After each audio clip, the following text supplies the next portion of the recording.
Today I will be discuss about the linear differential equations of second order with constant coefficients. ठीक है. The general form of the linear differential equation of second order is, जो हमारे पास general form होती है, ठीक है, वो है आपकी d square y upon d x square यानी double differentiation plus P D Y over D x plus Q Y equal to are. ठीक है. जो हमारी फर्स्ट जो लीनियर डिफरेंशियल इक्वेशन होती थी वो होती थी हमारे पास p D Y over D x, ठीक है, प्लस तो ये थी आपकी first d Y over D x plus P Y equal to Q. ठीक है, ये थी फर्स्ट आपकी लीनियर डिफरेंशियल इक्वेशन और ये है आपकी second form linear differential equation की. ठीक है, वेयर पी एंड क्यू, जो पी और क्यू होंगे, are constants and R is a function of X. R जो है वो फंक्शन हो सकता है आपका एक्स का और कांस्टेंट भी हो सकता है. ठीक है, वैसे यहाँ पे होता था आपका पी इज़ अ पी जो है वो क्या है आपका कांस्टेंट है और जो क्यू है वो किसका फंक्शन होगा, आपका एक्स का होगा. ठीक है. नाउ नेक्स्ट देखते हैं डिफरेंशियल ऑपरेटर. तो डिफरेंशियल ऑपरेटर क्या होते हैं? डिफरेंशियल ऑपरेटर को हम डिनोट करते हैं डी से. ठीक है, it stand for the operation of differential. ठीक है, डी से डिनोट करते हैं. तो यहाँ पे देखो डी वाई, तो डी वाई को क्या लिख सकते हैं, d y equal to d Y over D x. ठीक है, capital D square y equal to double differentiation यानी d square Y over D x square. और जो यहाँ पे डी है, ठीक है, डी है, इसका मतलब क्या है, डी ओवर डी एक्स. ठीक है, डी का मतलब क्या है, डी ओवर डी एक्स. ठीक है, वैसे ही जो डी स्क्र है उसका मतलब क्या है आपका, डी स्क्र का मतलब है आपका D square over D x square. ठीक है, D square over D x square. तो ये हुए आपके क्या, डिफरेंशियल ऑपरेटर. ठीक है, अब फर्स्ट है इसका इफ वन अपॉन डी, अगर वन अपॉन डी है stands from the operation of integration. ठीक है, वन अपॉन डी स्क्र है, it stand for the operations of integration twice. तो आपने क्या करना है, दो बार इसको इंटीग्रेट करना है. ठीक है. ना जो हमारे पास जो गिवन इक्वेशन थी उसको हम कैसे लिखेंगे डिफरेंशियल ऑपरेटर में. तो गिवन इक्वेशन थी हमारे पास d square Y over D x square plus P D Y over D x plus Q Y equal to r. This can be written as in the operator form. तो operator form में देखो हम इसको कैसे लिखेंगे, operator form में लिखेंगे इसको, देखो इधर D square Y over D x square. ठीक है, तो इसको D square Y capital D square Y plus P D Y plus Q Y equal to are. ठीक है, अब यहाँ पे देखो, यहाँ पे कॉमन क्या है आपका वाई है. ठीक है, तो ये हो जाएगा आपका D square plus P D plus Q और ये वाई इक्वल टू आर आ जाएगा. ठीक है. नाउ अब हम देखते हैं how to find the general solution. ठीक है, जनरल सॉल्यूशन जो है हम कैसे फाइंड आउट करते हैं. ठीक है, तो देखो जनरल सॉल्यूशन को हम क्या बोलते हैं, कंप्लीट सॉल्यूशन भी बोलते हैं. ठीक है, जनरल सॉल्यूशन और कंप्लीट सॉल्यूशन जो है वो क्या है आपकी, दोनों सेम चीज़ है. ठीक है, is equal to the complementary function plus particular integral. ठीक है, या फंक्शन, जो कॉम्प्लीमेंट्री फंक्शन होगा हमारा प्लस जो पर्टिकुलर इंटीग्रल होगा हमारा, उससे हमारा क्या होता है, जनरल फंक्शन फाइंड आउट होता है जब इन दोनों को हम सॉल्व करते हैं और प्लस करते हैं. ठीक है, जनरल सॉल्यूशन और जो कंप्लीट सॉल्यूशन होता है वो दोनों सेम टर्म होती है. ठीक है, इज इक्वल टू ये होगी आपकी complementary function plus particular integral. ठीक है, कॉम्प्लीमेंट्री फंक्शन कैसे फाइंड आउट करते हैं वो भी हम देखेंगे और पर्टिकुलर इंटीग्रल कैसे करते हैं वो भी हम डिस्कस करेंगे. ठीक है, आगे देखते हैं. Now let us consider a linear differential equation of first order. ठीक है, हमने क्या किया, first order linear differential equation को कंसीडर किया. ठीक है, तो वो क्या होती है आपकी D Y over D x plus P Y equal to Q. अभी मैंने पीछे बताया था आपको कि ये वाली फॉर्म किसकी होती है, first order of linear differential equation. इसको हमने इक्वेशन नंबर 1 पुट कर दिया. It's solution is. ठीक है, तो इट्स सॉल्यूशन क्या होगा, देखो क्योंकि आपने पढ़ा होगा लीनियर डिफरेंशियल इक्वेशन में, वहाँ पे पर्टिकुलर इंटीग्रल फाइंड आउट करते थे. ठीक है, उसके बाद आपका जो इंटीग्रेट फैक्टर होता था वो फाइंड आउट करते थे. ठीक है, देखो तो इंटीग्रेटिंग फैक्टर को फाइंड आउट करने के लिए हमारे पास क्या होता था, मैं यहाँ पे लिख देता हूँ ऐसे. ये था आपका इंटीग्रेटिंग फैक्टर को फाइंड आउट करने का formula, E raise to power, अगर पी में है तो ये हो जाएगा पी वाई डी वाई. ठीक है, e raise to power p y और डी वाई. और यहाँ पे जो पर्टिकुलर इंटीग्रल था वो कैसे होता था, आपने क्या करना है, इंटीग्रल फैक्टर से y को मल्टीप्लाई कर देना है, ठीक है, और इक्वल टू ये हो जाना था आपका इंटीग्रेशन ऑफ q और multiply by integrating factor plus c, ठीक है। तो ये देखो इंटीग्रेटिंग फैक्टर यहाँ पे क्या है, e raise to power p sorry यहाँ पे dx आएगा, ठीक है। यहाँ पे आ जाएगा e raise to power p dx, ठीक है। ये था आपका इंटीग्रेटिंग फैक्टर और ये हो गया आपका y integrating factor equal to ये हो गया q multiply by integrating factor plus c, ठीक है। तो वही हमने यहाँ पे भी किया है, देखो ये जो y है ये y आ गया यहाँ पे, जो इंटीग्रेटिंग फैक्टर हमने फाइंड आउट किया था वहाँ पे जैसे फॉर्मूला होता है, तो ये हो गया e raise to power integration of P D x equal to integration of, ये हो गया हमारे पास क्या bracket q e raise to power integration of P D x, ठीक है, and d x plus c, ठीक है, अकॉर्डिंग टू दिस फॉर्मूला, ठीक है। नाउ नेक्स्ट है आपके पास y equal to C E raise to power. अब देखो हमने क्या किया, जो ये ई रेज टू पावर था, ठीक है, इसको हम दूसरी तरफ ले गए, तो ये दूसरी तरफ डिनोमिनेटर में चला जाएगा। जैसे ही डिनोमिनेटर में जाएगा तो ये हो जाएगा आपका सी ई रेज टू पावर माइनस, जैसे डिनोमिनेटर में गया ना, तो जब नोमिनेटर में जाएगा तो ये हो जाएगा c E raise to power minus integral p D x plus यहाँ पे आ जाएगा आपका e raise to power minus integral p D x, और ये हो जाएगा आपका integration of q E raise to power integral of P D x और डी एक्स, ठीक है।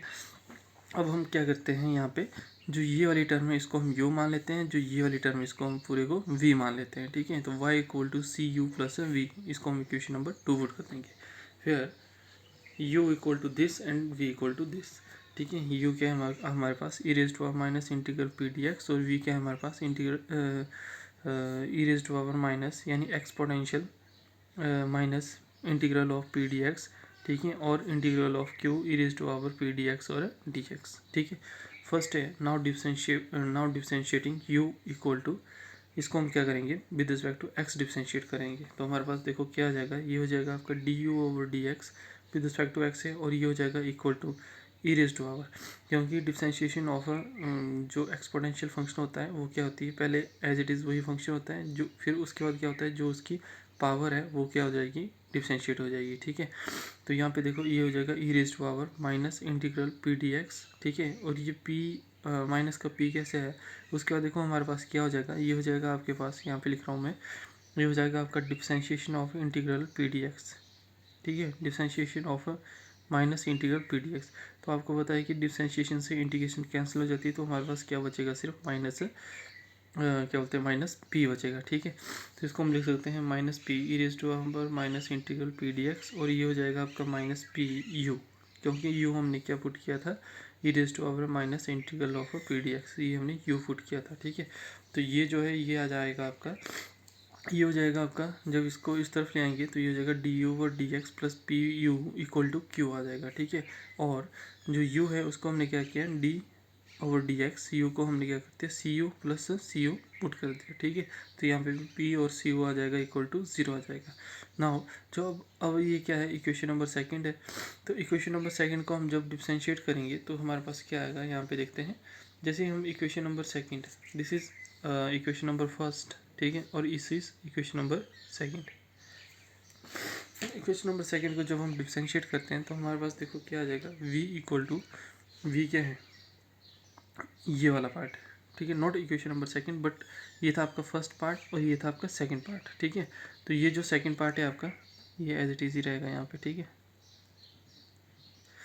जो ये सेकंड पार्ट है अब इसको हम डिफरेंशिएट करेंगे, ठीक है, विद रिस्पेक्ट टू एक्स।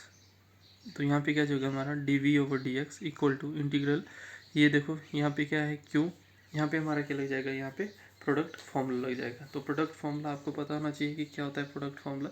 तो प्रोडक्ट फॉर्मूला होता है आपका first function as it is differentiation of the second function plus second function as it is differentiation of the first function, उसको बोलते हैं हम प्रोडक्ट फॉर्मूला या प्रोडक्ट रूल।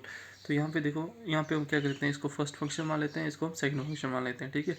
तो first function as it is ये आपका integral Q E raise to power integration of P D x और ये और डी एक्स, ये आपका सेम रहेगा। अब इन डिफरेंशिएशन ऑफ दिस फंक्शन, ये हमने ऊपर भी डिफरेंशिएट किया था, ठीक है। तो ये हो जाएगा आपका D over D X E raise to power minus P D x plus second function as it is, तो ये हमने ऐसे रहने दिया। और फर्स्ट फंक्शन तो ये हो जाएगा d/dx, ये हो जाएगा आपका q e integral p dx, ठीक है। अब यहाँ पे देखो इंटीग्रल से डिफरेंशिएशन कैंसिल हो जाती है, ठीक है। और यहाँ पे हमने फाइंड आउट किया था, तो इसकी वैल्यू हो जाएगी e इंटीग्रल p dx और माइनस का p, ठीक है, जो हमने फर्स्ट केस में इसको डिस्कस किया था। तो देखो यहाँ पे इसकी वैल्यू आ गई हमारे पास dv/dx equal to minus p minus integral p dx, और यहाँ पे आ जाएगा आपका q integral of q e dx और dx, ठीक है। वैसे यहाँ पे आ जाएगा आपका इंटीग्रल माइनस p dx, और यहाँ पे q, और यहाँ पे आ जाएगा आपका इंटीग्रल ऑफ p dx।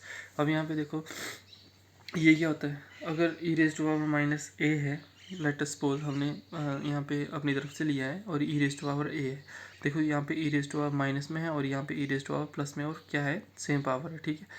तो ये क्या हो जाता है, बे सेम हो तो पावर ऐड हो जाती है, तो पावर ऐड हुई तो ये 0 हो जाएगा, इक्वल टू 1 आ जाएगा। तो यहाँ पे कितना आ जाएगा आपका 1, और ये टर्म बचेगी यहाँ पे, ठीक है। सिर्फ आपका क्या बचेगा, q बचेगा। तो वैसे ही यहाँ पे भी हो रहा है, ठीक है, वैसे ही आपका क्या हो रहा है, यहाँ पे भी है। तो वैसे ही आपका यहाँ पे भी है, बट यहाँ पे क्या है, आपका इंटीग्रल है, ठीक है। यहाँ पे क्या था, इंटीग्रल नहीं था, क्योंकि डिफरेंशिएशन से कैंसिल हो गया था। ये क्या है हमारा, ये हमारा कौन सा फंक्शन है, v फंक्शन है, ठीक है। जो हमारा v फंक्शन था वही फंक्शन यहाँ पे फिर से बच गया। तो इसको हम लिख सकते हैं minus p v plus Q.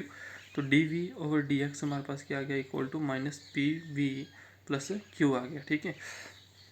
आगे देखते हैं, देखो तो जब हम इसको दूसरी तरफ ले जाएंगे माइनस पी वी को, तो ये बन जाएगा आपका dv/dx plus p v equal to q आ जाएगा, ठीक है। Which shows that y equal to v, ठीक है। विच शोज दैट क्या शो कर रहा है, y इक्वल टू वी, ठीक है। जो हमारे जो डिफरेंशियल इक्वेशन होती थी, ठीक है, जो फर्स्ट ऑर्डर की होती थी वो क्या होती थी, dy/dx plus P Y equal to Q, ठीक है। तो y किसके बराबर लग रहा है आपको, v के बराबर हो रहा है in the solution of dy/dx plus P Y equal to Q. Now the solution of equation 1 and 2, considering of the two part cu and v, ठीक है। u हमने क्या इनपुट किया था, cu, और वहाँ पे b था v, है ना। तो cu is the solution of the differential equation whose right hand side is 0, ठीक है। और यहाँ पे cu क्या है आपका, कॉम्प्लीमेंट्री फंक्शन है, ठीक है। एंड द सेकेंड पार्ट, जो आपका दूसरा पार्ट है ये v वाला, the second part of the equation 2 is b, ठीक है। तो ये क्या जाएगा आपका, देखो, free any arbitrary constant and known as a particular integral, ठीक है। जो आपके इक्वेशन 2 का जो सेकेंड पार्ट था हमने पुट किया था उसको v, तो वो क्या था आपका, आर्बिट्री कांस्टेंट था, ठीक है। आर्बिट्री कांस्टेंट भी, और इसको हम क्या बोलते हैं, पर्टिकुलर इंटीग्रल भी बोलते हैं, ठीक है। तो पर्टिकुलर इंटीग्रल देखो कैसे फाइंड आउट होता है, तो ये हो जाएगा आपका particular integral is equal to 1/d plus P, और यहाँ पे q आ जाएगा, ठीक है। तो यहाँ पे ये क्या हो गया, e minus integral p dx, और ये हो जाएगा integration of q dot integral p dx plus q आ जाएगा, दिस वन इज, ठीक है। तो यहाँ पे क्या हो गया हमारे पास, जो कंप्लीट या जनरल सॉल्यूशन है वो हो जाएगा हमारे पास कॉम्प्लीमेंट्री फंक्शन प्लस, ठीक है, complementary function plus particular integral. तो यहाँ पे देखो ये हो गया आपका general solution y equal to complementary function plus particular integral. तो ये था आपका topic, linear differential equation of second order and the constant coefficient and how to find the general solution, ठीक है। हम जनरल सॉल्यूशन कैसे फाइंड आउट करते थे, ठीक है। तो ये था आपका टॉपिक, ठीक है। तो ऐसे ही इंटरेस्टिंग वीडियो को देखने के लिए हमारे चैनल विजडम अप्रोच को सब्सक्राइब करें, शेयर करें एंड देखते रहें। धन्यवाद।